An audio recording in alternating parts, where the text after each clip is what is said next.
Assalamualaikum warahmatullahi wabarakatuh. Jumpa lagi di channel Pak Arif. Oke guys, di kesempatan kali ini kita akan membahas materi tentang vulkanisme nih guys. Jadi sebelum ke topik pembahasannya, jangan lupa like dan subscribe. Oh iya, saya jelasin dulu nih. Kenapa saya di kesempatan kali ini mau jelasin tentang materi. Biasanya saya akan bahas tentang P3K. Oke, karena kita nunggu P3K tahap 3 sambil nunggu P3 tahap 3, saya membagikan materi tentang vulkanisme dulu nih guys, ya supaya bisa bermanfaat buat teman-teman kelas 10 dan kelas 11. Nanti saya akan buatkan juga tentang dinamika pendidikan. Oke, kita langsung saja ke materinya. Ya, jangan lupa subscribe ya. Oke, langsung saja kita lanjut. Nah, kita akan bahas tentang vulkanisme nih guys, ya. Vulkanisme itu merupakan bagian dari tenaga endogen ya. Jadi tenaga endogen enggak hanya cuma tektonisme aja, tapi vulkanisme, seisme juga termasuk dalam tenaga endogen yang nantinya dapat merubah permukaan bumi. Contohnya merubah permukaan bumi itu kayak gimana sih? Ya, oke, saya agak belibet dikit ya, masih pemanasan nih guys. Oke, jadi contohnya Gunung Krakatau ya, yang sudah pernah meletus tahun 1883 atau sekitar 138 tahun yang lalu. Jadi Gunung Krakatau tahu di mana letaknya? Itu di daerah Selat Sunda ya, antara peralihan atau selat antara selat Pulau Jawa ya, antara daerah Jawa dengan daerah Sumatera. Nah, ketika Krakatau meletus ya, tubuh gunungnya yang di atas laut itu sudah tidak terlihat atau sudah tertutup dengan air laut. Kemudian seiring dengan perkembangan waktu ya, seiring berjalannya waktu, tumbuh mulai ada anak gunung baru yang kita sebut sebagai anak Krakatau. Dan anak Krakatau juga kemarin juga pernah meletus di tahun 2018. Artinya di situ ada perubahan bentuk permukaan bumi ya, yang dari tadinya meletus tidak ada dan tumbuh lagi, meletus lagi.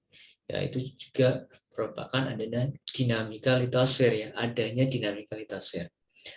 Oke, jadi vulkanisme sendiri itu apa sih? Ya, jadi vulkanisme itu merupakan peristiwa yang berhubungan dengan naiknya magma ke permukaan bumi ini. Ya, jadi nah magma itu sendiri apa? Ya, jadi magma itu adalah campuran batu-batuan dalam keadaan cair atau semi cair yang sangat panas dan berada dalam perut bumi. Ya, ini agak tipe-tipe dikit nggak apa-apa ya, sangat panas. Kemudian lava itu adalah magma yang udah mencapai permukaan bumi. Jadi udah jelas ya Ines, udah jelas ya guys ya tentang vulkanisme. Kemudian lava sama magma itu bedanya apa? Jadi magma itu masih di dalam tubuh gunungnya, kalau udah keluar itu namanya lava. Kita lanjut. Di dalam vulkanisme itu ada dua kegiatan, ada intrusi magma atau plutonisme. Ya, kita bahas yang intrusi dulu. Intrusi itu apa sih? Ya, jadi penerobosan magma yang tidak sampai ke permukaan bumi. Ya, jadi intrusi itu magma yang nggak sampai ke permukaan bumi ya. Jadi bisa membeku ya, atau kita sebut dengan batuan intrusif ya, batuan beku dalam. Yang kita lihat ini adalah batuan granit ya. Jadi ada batu granit, batu diorit ya. Itu adalah batuan beku dalam. Kemudian intrusi magma itu dibagi jadi dua nih. Ya, jadi intrusi diskordan yang memotong lapisan batuan sama intrusi magma konkordan ya, intrusi konkordan. Bedanya kayak gimana atau penjelasannya kayak gimana sih Pak? Saya nggak tahu atau masih kurang paham. Ini saya kasih jelas gambarnya. Nah, jadi konkordan itu yang searah atau sejajar dengan lapisan batuannya. Ya, jadi ketika magma itu intrusi atau menyusup ke lapisan batuan itu intrusinya sejajar nih guys. Ya, tapi kalau yang diskordan dia sudah memotong lapisan batuan ya, sehingga agak seperti ini ya, gambarnya memotong ya. Nah, ini contohnya nih ya. Jadi intrusi yang diskordan tadi apa? Yang diskordan artinya yang memotong lapisan batuan. Ada yang dike itu kayak kita sebut juga sama aja ya. Dike itu kayak gang sebenarnya. Ini saya sambil menulis aja biar teman-teman juga tahu. Gang atau korok itu sebenarnya sama aja. Dike. Ya, jadi gang atau dike atau gang itu sama aja, atau korok ya, biar teman-teman juga punya wawasan juga. Kemudian kalau batolit ya, batolit itu dapur magma ya, yang ukurannya itu lebih dari 100 km. Ya, kalau yang batolit ukurannya itu lebih dari 100 km persegi ya. Nah, kalau stok itu kurang dari 100 km. Jadi ukuran dapur magmanya yang stok itu lebih kecil dibandingkan batolitnya. Kalau diatrema itu menghubungkan antara daerah Kepundan dengan daerah dapur magmanya. Ini adalah diatrema nih, yang kayak saluran yang dari dapur magma sampai Kepundan atau sampai kawah. Ya, ini adalah salah satu intrusi diskord, dan karena dia memotong lapisan ini, kan ada lapisannya nih, ya lapisan batuan. Jadi batolit sama stoknya ini memotong lapisannya, ya lapisan batuannya. Nah, nanti beda dengan yang intrusi konkordan ya. Kalau konkordan itu sejajar, ada sil, lakolit, lopolit sama pakolit. Ya, bedanya apa sih? Ya, kalau sil itu yang sejajar ya, atau kita lihat di sini juga ada tadi ya, sil ini ya. Jadi mendatar sesuai dengan lapisan batuan. Jadi nah, kemudian kalau yang lakolit dia agak seperti cembung ya guys ya. Jadi gambarnya seperti cembung ya, atau intrusi yang ada di dalam gunung itu bentuknya cembung. Kalau lopolit biasanya itu cembungnya ke bawah ya. Ini kita bisa lihat ya, yang lopolit itu yang ini. Ini ya, ini lopolitnya. Nah, kalau yang pakolit dia terletak di daerah sinkline dan antikline. Ya, ini pakolitnya nih. Nah, jadi ada 4 ya di intrusi konkordan, ada sil, lakolit, lopolit sama pakolit. Ingat-ingat ya, kalau sil itu mendatar ya, kita bisa melihat sil itu yang tadi sebenarnya di sini nggak terlalu terlihat. Yang nah, ini ya, kita bisa lihat yang ini sil nih, ini sil juga. Jadi letaknya mendatar ya, atau intrusinya mendatar sesuai dengan atau sejajar dengan lapisan batuan. Ya, lakolit, lopolit. Kalau lakolit ini ya, jadi dia agak cembung modelnya. Kalau lopolit itu dia agak cekung ya, jadi melengkungnya ke bawah. Kalau pakolit itu intrusi yang membekul di daerah sinkline dan antikline ya, kita udah belajar sebelumnya dari tektonisme kemarin tentang sinklinal dan antiklinal. Jadi kita langsung saja ke singkapan hasil intrusi batuan, intrusi magma ya. Jadi ada lakolit, jadi ini ya, jadi lakolit tadi yang bentuknya cembung ya, ketika tersingkap di permukaan bumi dia akan terbentuk seperti bukit seperti ini ya.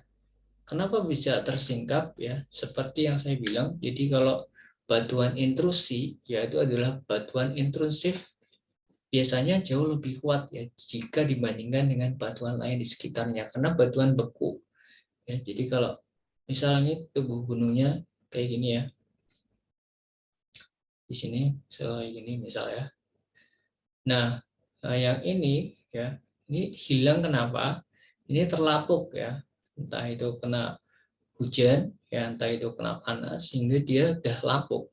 Jadi tinggal lakolitnya aja atau batuan bekunya aja yang nampak di permukaan bumi. Nah, ini adalah tersingkap. Jadi yang dari tadinya dia di dalam, tapi karena kena pelapukan dia jadi tersingkap atau terlihat. Bentuknya seperti bukit ya, karena cembung tadi kita bisa melihat.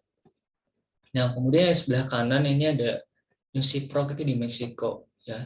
Nusiprok itu seperti jenjang vulkanik atau vulkanik neck. Ini berarti dulunya itu seperti daerah Kepundan diatremanya ya, kita bisa melihat Kepundan diatrema yang tadi kita bisa melihat. Kemudian ada gang radial, ini seperti daerah silnya ya, jadi yang saling terhubung ke vulkanik neck. Jadi ini sebenarnya kayak gang radial atau dike ya, ada dike yang radial dike ya. Tadi kita udah belajar tentang discordan dan inkorden. Nah, ini adalah tersingkat juga nih ya di Newsy Proc tadi. Kenapa? Karena batuannya merupakan batuan intrusif atau batuan beku. Sehingga wilayah yang tadinya menutupi ini misalnya ya, dia terkikis tapi dia nggak terkikis ya karena batuannya kuat terhadap pelapukan atau jauh lebih kuat batuannya. Ya, ini di Meksiko. Nah, kemudian ada singkapan lagi intrusi magma ya, ada di seal sama batolit itu penampakannya seperti ini ya. Jadi dia memotong lapisan batuan. Kalau ini seal itu sejajar, kalau batolit itu seperti kubah dom yang besar ya.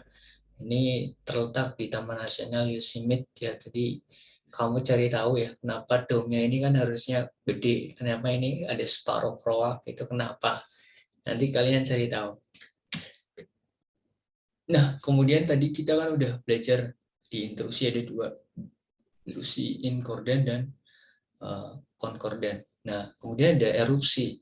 Erupsi itu kaitannya sama apa sih? Sama aja sebenarnya kayak gunung meletus ya. Jadi eksplosi itu proses mengalirnya magma keluar hingga mencapai permukaan bumi. Yang kita dapat menganalisis erupsi dari mana? Yang pertama dari seismograf, rekaman data suhu gunung dan perubahan bentuk gunung ya. Jadi erupsi atau meletusnya gunung kita dapat mengetahui dari seismograf itu alat pencatatan seismik gempa bumi ya, kegempaan. Vulkanologi juga bisa mendeteksi seismik gunung api. Kemudian ada rekaman data gunungnya, kemudian perubahan gunung, tubuh gunungnya. Dan di dalam erupsi sendiri ada kekuatan letusannya, erupsi eksplosif dan efusif. Kalau yang eksplosif itu letusannya bersifat ledakan, ya jadi mengeluarkan banyak material padat. Kalau yang efusif itu adalah letusannya mengeluarkan magma yang mengalir, jadi meluas ke segala arah nih. Jadi kemudian akan membentuk atau menyisakan daratan yang penuh dengan lava membeku. Ya. Ini bedanya eksplosif sama efusif nih teman-teman. Nah, kemudian ada yang namanya skala VEI atau Volcanic Explosivity Index. Jadi ini adalah ukuran skala relatif tingkat letusan gunung api nih ditemukan oleh Chris Neuhail dan Stephen Cerf. Nah, ini diukur berdasarkan 3 indikator. Ada jumlah material padat atau TEPRA, yang kedua ada tinggi awan letusan, yang ketiga ada durasi letusan.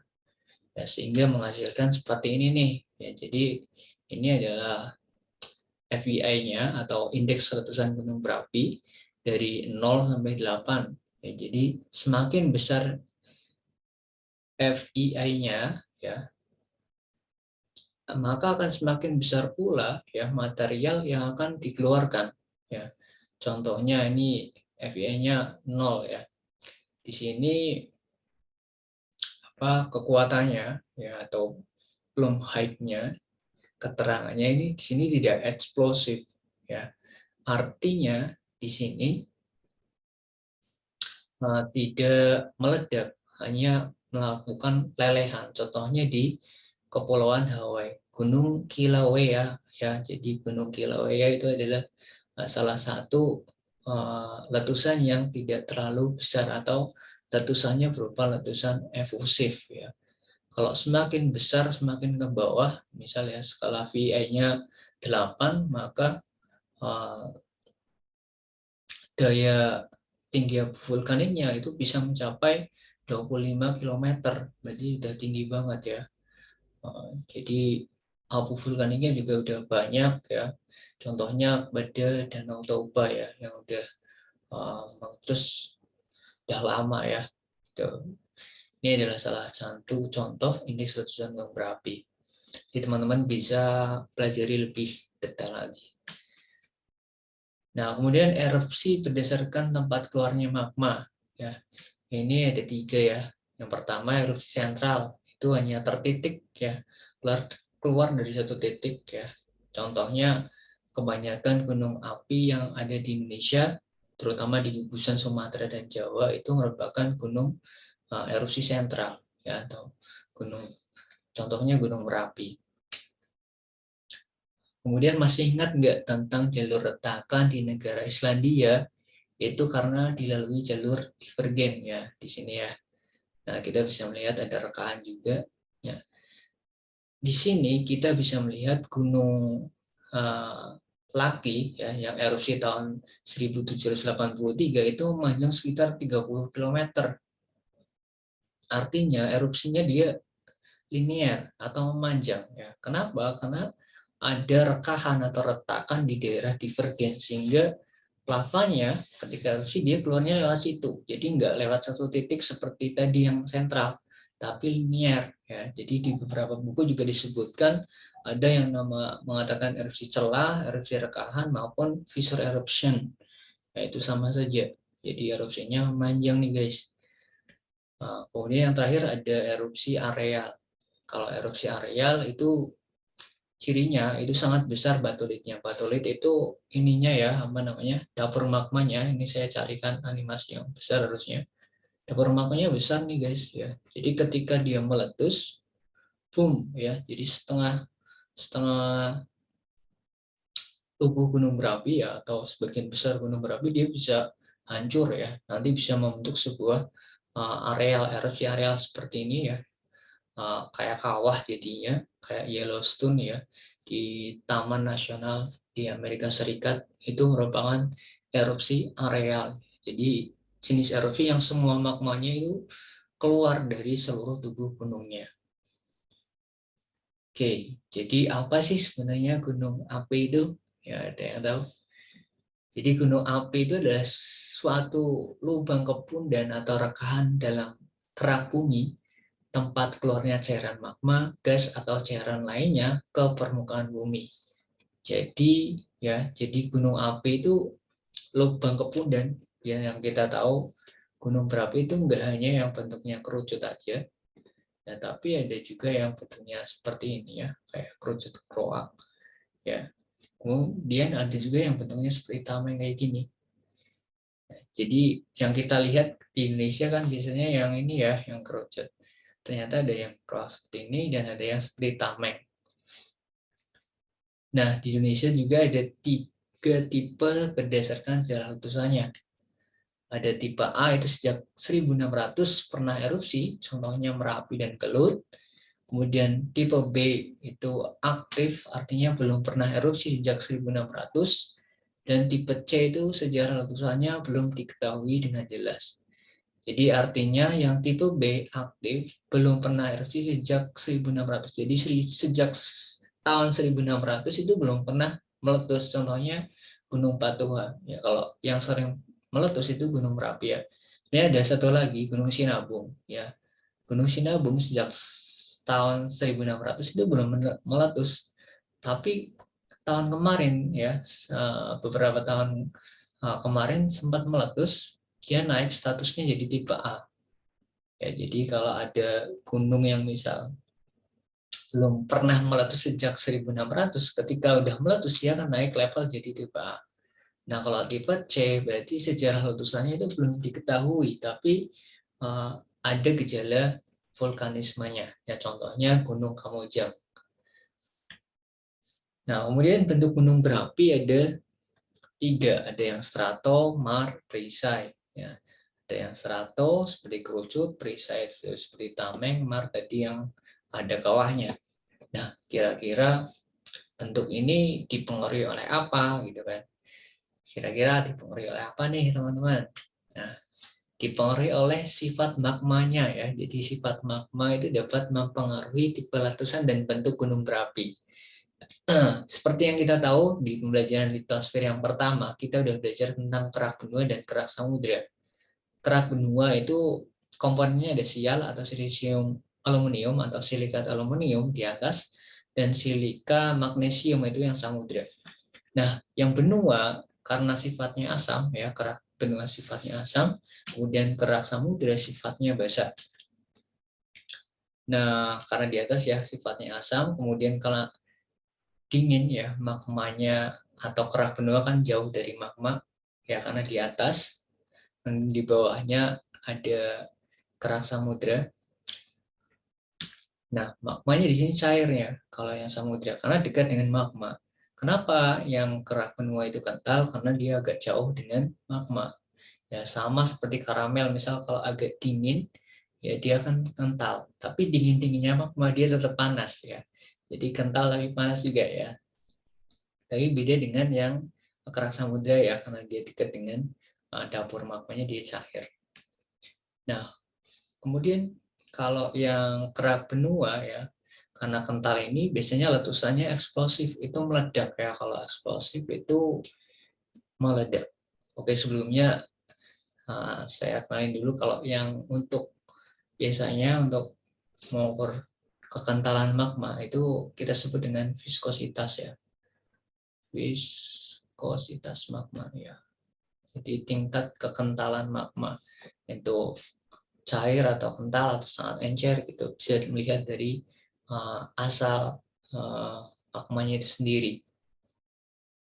Nah yang bawah itu yang cair ya, itu biasanya kalau meletus letusannya berupa efusif. Ya, kemudian kalau eksplosif biasanya mengeluarkan material padat atau piroklastik. Yang efusif biasanya mengeluarkan lava ya tadi. Nah ini contohnya adalah Gunung Mar ya, tipe Gunung Mar. Ya, tipe gunung Mar itu yang seperti apa? Yang tadi ada kawahnya ya. Jadi seperti ini. Nah, ini tipe gunung Mar. Nah, kalau yang perisai itu tipenya yang seperti tameng nih. Nah, Kak, terus Indonesia gimana nih posisi Indonesia nih? Ya, Indonesia masuk yang Mar atau yang perisai kebanyakan.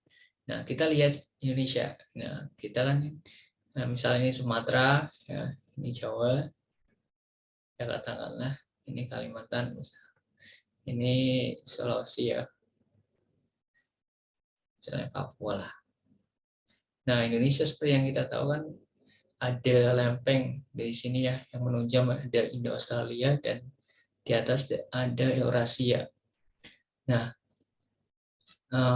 Indo-Australia itu kan lempeng samudra, Eurasia lempeng benua. Artinya ya ada pertemuan antara lempeng samudra dengan benua ya. Yang menunjang yang mana? Yang samudra biasanya yang ke bawah, soalnya yang samudra ya itu lebih berat ya. Di sini densitasnya lebih berat ya. Lebih berat. Kalau yang atas itu lebih ringan ya, densitasnya di sini lebih berat. Sehingga magma atau sifat magma yang terbentuk itu intermediate. Intermediate itu artinya 50% asam, 50% basa ya, atau tengah-tengahnya. Sehingga di sini letusannya itu kadang eksplosif, kadang efusif ya, kadang meledak, kadang hanya cairan lava saja.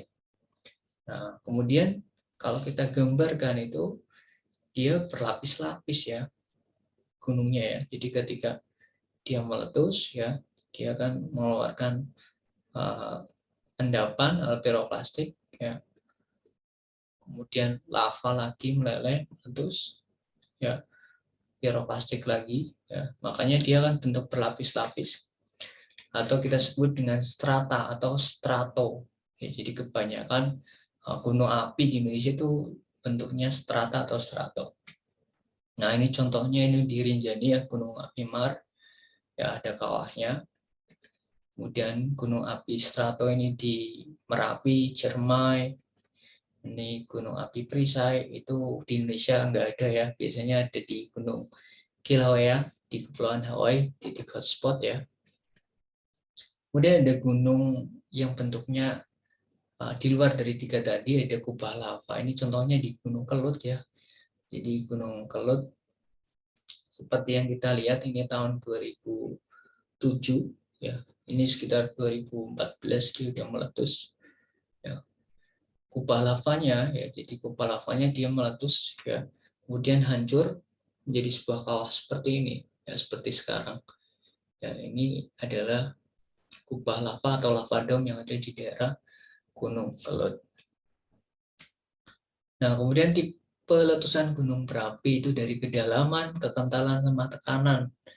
Ya, Ini dapat kita bagi seperti ini ya. Ada yang tipe Hawaii ya, kemudian Stromboli ya, Vulcano ya, Merapi, tipe Saint Vincent, tipe Pele, dan tipe Peret. Nah, ini tergantung dari apa sih? Yang pertama dari tingkat kekentalan lavanya ya, atau viskositasnya, cair, cair kental sama kental, kemudian tekanan gasnya gimana, sama kedalaman lavanya. Misalnya yang tipe Hawaii, ini lavanya cair, cair encer ya, kemudian tekanan gasnya rendah dan sangat dalam. Kemudian ini ada tipe Stromboli, ya, cair encer, kemudian di sini ada tekanannya sedang, ya, kemudian kedalaman magmanya dangkal. Ini adalah cara membaca tabelnya. Nah, ini kalau tipe Hawaii itu yang tameng ya, kebanyakan di kepulauan Hawaii. Nah, kalau Stromboli nanti kita bisa melihat ya, contohnya di mana aja. Ya. Nah, kalau yang tipe Peret ini, ya, ini kita bisa melihat di ini awan panasnya itu bisa sampai lebih dari 30 km. Ini contohnya pada saat si Gunung Krakatau itu meletus, itu bisa sampai sini ya. Nah, nanti saya bawakan nih contohnya. Oke, kita lihat dulu.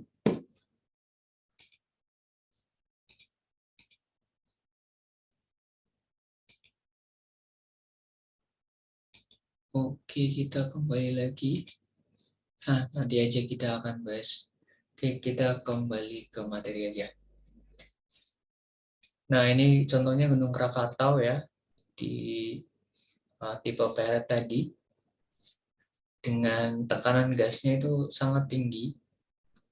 Ya, kedalamannya ini sebenarnya dalam ya, karena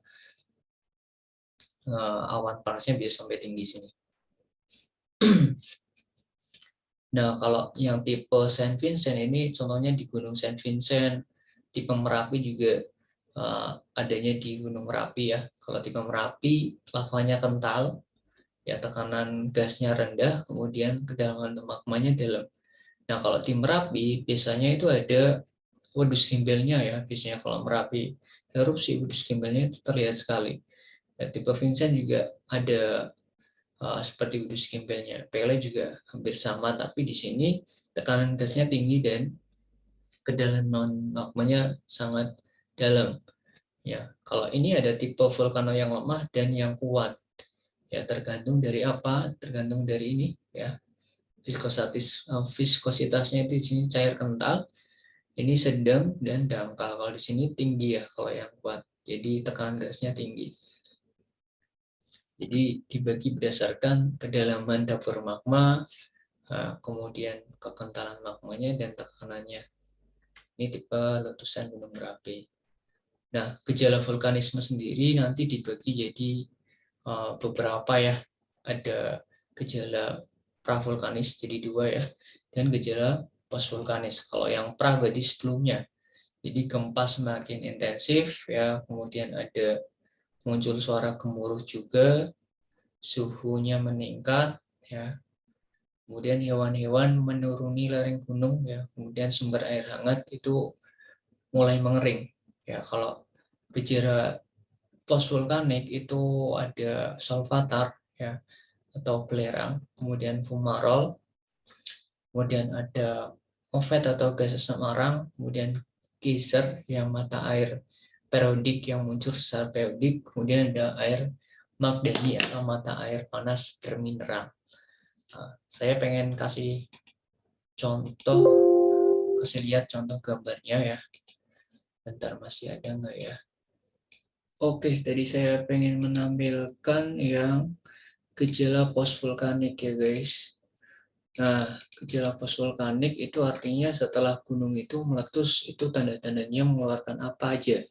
Yang pertama ada fumarol. Ya, fumarol itu tadi kaitannya dengan munculnya uap air ya. Jadi uap air panas ya yang biasanya muncul dari kawah atau lubang mata air yang bersinggungan langsung dengan aktivitas vulkanisme ya. Jadi ini biasanya dimanfaatkan ya untuk mandi ya, atau mandi uap ya, seperti sauna ya. Ini adalah fumarol, contohnya semburan uap air di Cisolok di Sukabumi. Kemudian ada sumber air panas juga ya, ini bermanfaat juga untuk menyembuhkan penyakit juga ya, penyakit kulit tentunya. Sumber air panas di Cisolok juga di daerah Sukabumi. Kemudian ada sumber air Magdani ya, ini sumber air panas di Gunung Harjo Kendal. Jadi sumber ini juga mengandung banyak mineral ya, khususnya belerang dan mineral lain yang bisa dimanfaatkan untuk kegiatan wisata ya. Kemudian ada pemandian dan pengobatan kulit juga. Kemudian terakhir ada geyser ya. Kalau geyser itu sumber air panas yang memancar secara periodik. Jadi ini air panasnya memancarnya secara berkala ya. Jadi nggak setiap saat. Ini contohnya di Taman Nasional Yellowstone di Amerika Serikat. Nah, ini tadi ya. Kemudian ada material letusan gunung ya. Ada yang bentuknya padat atau bom, bentuknya seperti ini ya. Besar, bongkahan batuannya gede banget. Kalau lapilli bentuknya seperti kerikil, ya. Kalau tuff itu seperti abu vulkanik ya. Jadi kalau pas Merapi erupsi biasanya tuffnya itu sangat kelihatan atau abu vulkaniknya. Kemudian material cair atau efusiva itu biasanya lava ya. Kita bisa melihat lavanya seperti ini. Yang bawah ada lahar ya. Lahar nanti bisa dibagi dua, lahar dingin dan lahar panas. Kalau lahar panas itu biasanya dari kawah Gunung Merapi itu sendiri, tapi kalau lahar dingin dia udah bercampur sama air hujan. Ya. Kalau yang bawah ada material gas, itu ada MOVET, itu gas beracun ya. Kalau MOVET itu sangat bahaya sebenarnya. Contohnya di kawah Ciwidey di Jawa Barat. Kemudian yang kedua ada fumarol ya, uap air panas di Cisolok tadi di Sukabumi. Solvatar itu gas belerang, contohnya di kawah Chandra di Muka di Dieng itu juga ada kalau kalian pernah jalan-jalan ke Dieng. Kemudian yang terakhir ada awan panas atau yang kita sebut dengan wedus gembel. Ya, ini biasanya di gunung-gunung berapi atau gunung Merapi. Kita juga tadi udah melihat tentang tipe-tipe gunung berapi ya, mulai dari tipe Hawaii, Stromboli, Vulkan, Peret, Merapi, Pele, sama Saint Vincent. Nah, yang paling bahaya sebenarnya itu tipe gunung yang seperti Gunung Krakatau atau tipe Peret ini ya, atau tipe Plinian. Ya, kalau di Indonesia namanya Gunung Krakatau, jadi ketika meletus letusannya atau awan panasnya bisa sampai 30 km nih ya ke atas. Kalau di Amerika ada Gunung St. Helens. Ya, ini kedalaman magmanya sangat dalam, tekanan gasnya tinggi, lavanya encer, sehingga ketika meletus dia bisa sangat tinggi sekali. Dampaknya juga gede. Nah, kalau Merapi dia identik dengan wedus gembel ya, tipe-tipe gunung Merapi ini. No. Kalau Pele dia lebih seperti Gunung Pele ya di Amerika Tengah. Kalau Saint Vincent di Gunung Saint Vincent. Kalau di Indonesia itu lebih kenal dengan Gunung Kelut, itu sebenarnya hampir sama Saint Vincent. Kalau vulkan tadi ya yang Merapi. Kalau tipe Stromboli itu biasanya di Gunung Raung Jawa Timur ya, atau Gunung Vesuvius di Italia Eropa. Ya. Stromboli ya, jadi magmanya itu encer, kemudian kedalaman dapurnya dangkal dan tekanan gasnya itu sedang. Kalau yang Hawaii itu sangat cair ya, viskositasnya rendah, tekanan gasnya rendah dan dapur magmanya sangat dangkal. Oke, semoga bermanfaat dari apa yang sudah saya sampaikan. Ya, tadi sempat ada beberapa kendala, saya minta maaf. Semoga tetap bisa digunakan untuk bahan ajar teman-teman untuk nambah pengetahuan khususnya di materi vulkanisme. Oke, kalau ada pertanyaan bisa ketik di kolom komentar. Kalau ada kritik untuk memperbaiki video bisa diketik di kolom komentar.